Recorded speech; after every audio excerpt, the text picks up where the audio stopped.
This video is brought to you by the Deep Stash app. Almost immediately after Hetty Green inherited one of the most staggering fortunes in American history, she embarked on a bizarre crusade of extreme, unimaginable penny pinching. She possessed a brilliant financial mind and began investing around the clock, creating a sprawling, highly profitable empire on Wall Street, famous for ruthless efficiency and massive returns. Hetty is now infamous as the crazy heiress who wore the same unwashed black dress every single day and refused to use hot water, but modern historians suggest a much more heartbreaking and human reason for her lifelong obsession with hoarding every single penny she ever made. Hetty Green's future seemed perfectly bright before it turned incredibly strange. Born Henrietta Howland Robinson in 1834, she came from a very well-to-do Quaker family in New Bedford, Massachusetts. Her family owned a massive, highly lucrative whaling fleet. Her parents raised her to be incredibly shrewd, and she was known for being a brilliant young woman, though severely lacking in traditional social graces. Because her mother was often sick and her father was focused on business, Hetty's primary caretaker was her grandfather. He didn't read her fairy tales. Instead, by the time she was 6 years old, she was reading the daily financial papers aloud to him, possessing a razor-sharp mind for mathematics and global trade. In the high society of the middle 19th century, she was the ultimate heiress, but her eye soon fell entirely on the thrill of the stock market. We all know that the Gilded Age produced incredibly famous, wealthy families during its day, like the Vanderbilts, the Carnegies, and the Rockefellers, but most people don't understand just how astronomical the wealth was that Hetty Green generated entirely on her own in a completely male-dominated world. It became known as the greatest individual fortune ever amassed by a woman. When Hetty finally married Edward Henry Green in 1867, they were essentially American financial royalty. For a few short years, their life was seemingly normal, blending her massive inheritance with his own respectable, self-made fortune. But she didn't get the happily ever after she was hoping for, mostly because she refused to pay for it. When Hetty married Edward, she did something absolutely unheard of for a woman in the 1860s. She forced him to sign a strict prenuptial agreement. She made it legally binding that her husband would have absolutely no right to her money, and she would not be responsible for his debts. At first, the couple lived relatively well in London, where Hetty gave birth to their 2 children, Edward, known as Ned, and Sylvia. The nursery was a haven for only a few short years before Hetty's extreme obsessive frugality began to completely take over her life. Hetty was completely terrified of losing her fortune. She fell into a deep, dark paranoia that everyone, including her own husband, was trying to steal from her. For decades, she existed in a state of profound and isolating stinginess. Just as Hetty was finally returning to America to expand her investments in the late 1880s, the financial universe dealt her a devastating blow. Her beloved husband Edward became deeply secretly involved in massive, highly speculative investments, completely against her advice. Edward's investments failed spectacularly. He went completely bankrupt, secretly acquiring massive debts that completely ruined his reputation. His creditors came knocking, assuming his famously wealthy wife would easily bail him out. But Hetty's reaction shocked high society. She coldly pointed to their prenuptial agreement, paid off the debt just to clear her own name from the Associated Bank, and then essentially kicked her husband out. Edward was completely banished. She wasn't just angry, she was now deeply, fundamentally convinced that nobody could be trusted with money. Yet, despite her incredible wealth, which was rapidly growing into the hundreds of millions, Hetty was paralyzed by her horrible fear of poverty. The popular legend says that, desperate to avoid paying property taxes, she refused to ever buy a permanent home. Instead, the richest woman in America dragged her 2 children from one cheap, run-down boarding house to another across Brooklyn and Hoboken. According to the famous stories, Hetty wore the exact same black dress every single day until it turned completely green with age. She supposedly warned her children that wealthy people were always targeted, and they had to live as paupers to stay safe. The legends of her cheapness are absolutely mind-boggling. She allegedly refused to turn on the heat in her cheap apartments, preferring to stay warm by layering old newspapers under her clothes. She told her grocer she only wanted to buy broken cookies because they were a fraction of a cent cheaper. When she conducted her massive, multi-million-dollar banking deals on Wall Street, she sat on the floor of the bank vault rather than rent an office. This is the legend that has been passed down for over a century, painting Hetty as a terrified, greedy woman driven utterly mad by a psychological obsession with money. In the 1890s, Hetty's extreme habits earned her a terrifying nickname from the press. Dressed always in her grim, unwashed black mourning clothes, completely ignoring anyone who asked for charity, she became universally known as the Witch of Wall Street. Almost immediately, reporters stalked her, documenting her bizarre behavior. There was no master plan to her lifestyle other than complete, absolute accumulation of capital. For the next 30 years, until the very day she died, the compounding of interest never stopped. Her bank accounts swelled 24 hours a day, 7 days a week, 365 days a year. It wasn't just about making a big, beautiful fortune. After all, the wealthy elites of the Gilded Age loved building massive, opulent summer homes in Newport. Instead, Hetty created an absolute architectural void in her life. While her peers built palaces, she argued with her laundress over the price of washing the hem of her skirt. The rumors of her frugality eventually swelled to an astonishing level, a sprawling labyrinth of eccentricities that completely swallowed her reputation whole. The weirdness inside her daily routine has gone down in infamy. Hetty apparently instructed her local butcher to only sell her the cheapest, toughest cuts of meat.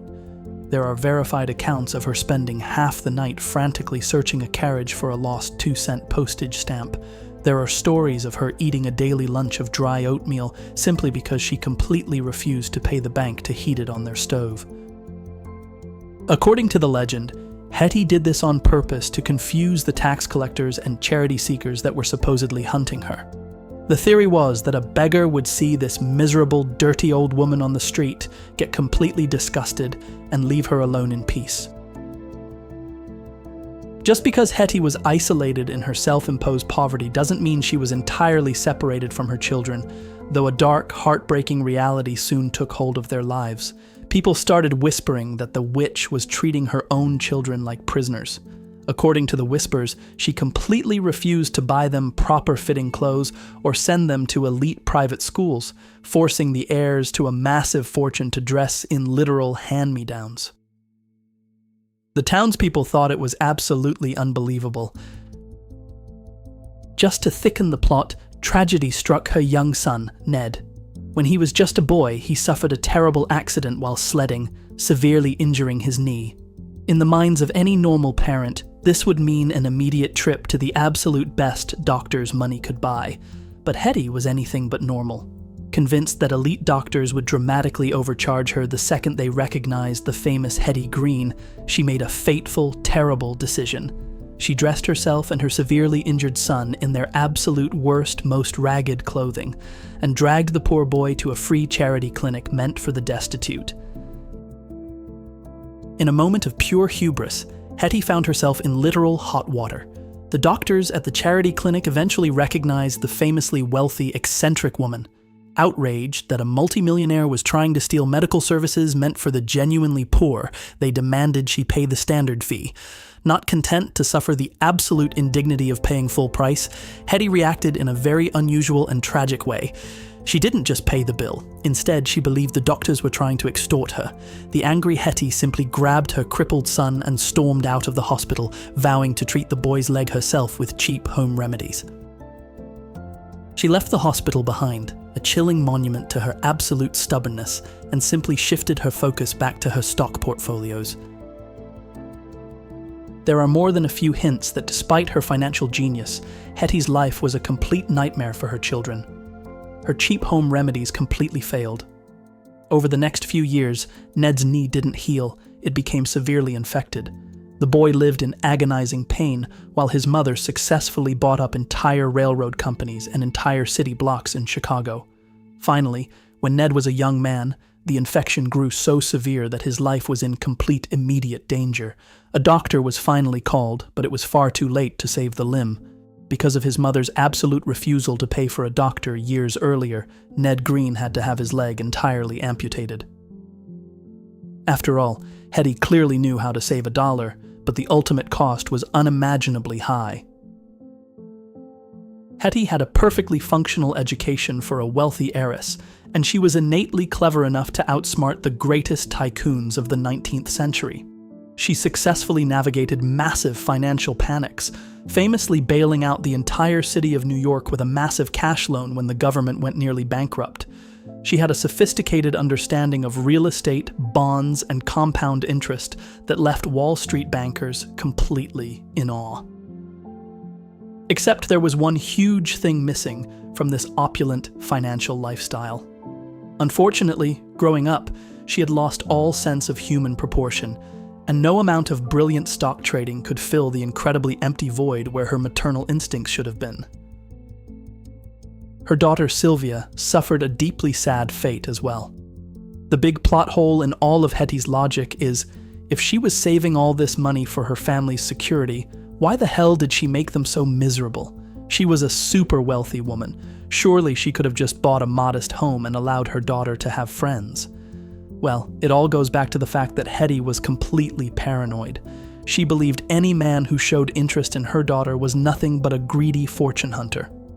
Modern historians point out that because of Hetty's terrifying overprotectiveness, Sylvia lived completely isolated, entirely unable to socialize or marry until she was in her late 30s, an absolute eternity for a woman in that era. Historical records show that Hetty Green suffered from debilitating hernias in her later years. But true to her legendary form, she completely refused to pay for the simple surgery that would have fixed it. Instead, she jammed a piece of an old stick into her undergarments to hold the hernia in place, continuing to march down to Wall Street in agonizing pain to check on her millions. The stories of her riding in private, luxurious carriages, often they were completely false. The richest woman in America famously argued with the streetcar conductors to ensure she wasn't overcharged a single penny for her daily commute.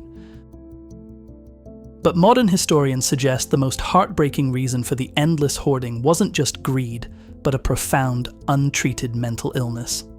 After growing up in a loveless, business-obsessed household, Hetty had no concept of joy. She had a brilliant, active mind and a bottomless bank account, but an entirely empty soul. Accumulating wealth became her sole hobby, her full-time job, and her distraction from her profound, unending inability to connect with other human beings. By constantly checking ticker tape, buying up foreclosed farms, and hoarding cash, she gave herself a reason to wake up every single morning. The endless frugality wasn't a choice. It was a psychological prison built out of terror, a mechanism she used to survive her own crushing anxiety. Hetty Green outlived almost all of her Gilded Age rivals. In 1916, at the age of 81, she was living with her son in New York. According to legendary accounts, she didn't die peacefully in her sleep. Instead, the Witch of Wall Street suffered a massive, fatal stroke while violently arguing with a maid over the absolute outrage of having to buy expensive skimmed milk. When she died, the compounding interest finally, permanently transferred hands. The shock that fell over the financial world was reportedly absolutely deafening, as the true, staggering scale of her hoarded wealth was finally revealed to the public. When the reclusive heiress passed, her will revealed a final, totally predictable reality. She left an estate valued at over $200 million, which equates to nearly $5 billion today, entirely to her 2 children. Hetty is now infamous as history's ultimate miser, but the reality of her legacy was deeply ironic. Freed from their mother's terrifying grip, Ned and Sylvia didn't hoard the money at all. Ned became a flamboyant spender, buying custom yachts, massive mansions, and throwing lavish parties, while Sylvia quietly gave massive, unprecedented millions away to charities. The massive fortune Hetty sacrificed her son's leg and her own happiness to build was completely scattered to the wind in a single generation, proving that while she mastered Wall Street, she never truly understood the actual value of a dollar. If you enjoyed this video, please give it a like and subscribe for more videos.